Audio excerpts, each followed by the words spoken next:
As leaders, the toughest job is to deal with people, especially your own team members. I've had so many people who during the coaching sessions or the workshops would ask me, or during the company trainings would ask me that, oh my goodness, Payal, it's so difficult to deal with my team members. I feel I have, a few of them who are really not good. They are very bad. They have these problems.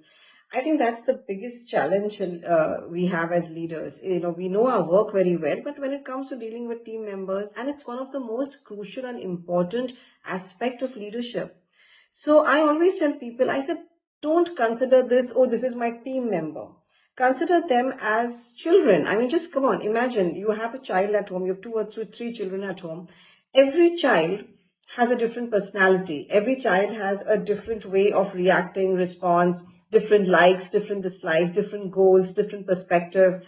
So we don't just abandon the child and say, oh my goodness, you know what, I don't want this child and I'm not able to deal with this child and I don't like what they are doing. They're very disappointing. We don't use these words on children. We in fact sit with them, talk things out with them, try to understand them. We try to come to a win-win situation. We want them to feel good. We want to do everything for them.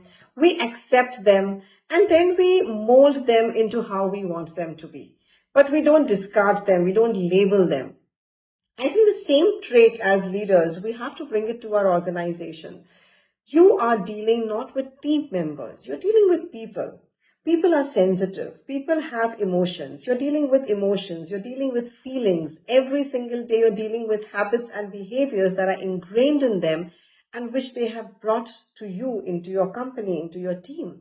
So there are many ways, instead of just hiring and firing, instead of letting them go and hiring somebody else better. Well, let me tell you something.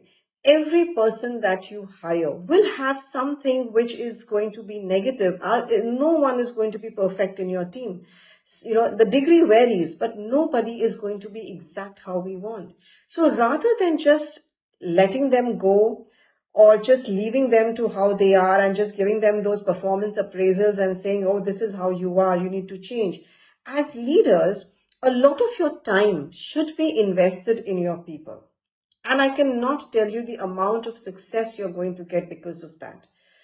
You have to be an influencer in their life. You have to inspire them, mentor them, guide them, coach them, see what's the root problem of their behavior. What's the root problem that is causing this type of a behavior, a response that is coming from them? Why are they behaving in a certain way? How can you mentor them? What are some of their goals? What do they want in life?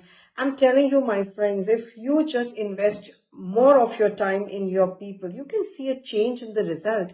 Because a leader's main job is not to get the result. A leader's main job is to empower their people to get the result. And so a leader becomes equal to the result. A leader is not directly equal to the result. So the more you understand your people, the more you treat them as your own, as children. I always believe, I said, when we are leading and we have team members, they are like our children. We need to understand them. We need to know exactly. You're dealing with emotions of people, and emotions change every single day. You don't know what's happened back there in their life. And same with you as a leader. You don't know what's happened back in your life, which you're bringing to the company. And that's why for leaders, I have this, something which I always teach them is the self-optimization cycle. You have to optimize yourself before you can even understand others.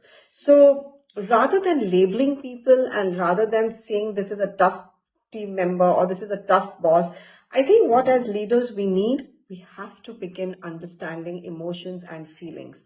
We have to go beyond job descriptions. We have to go beyond skills. We have to go beyond terming them as boss or terming them as teams.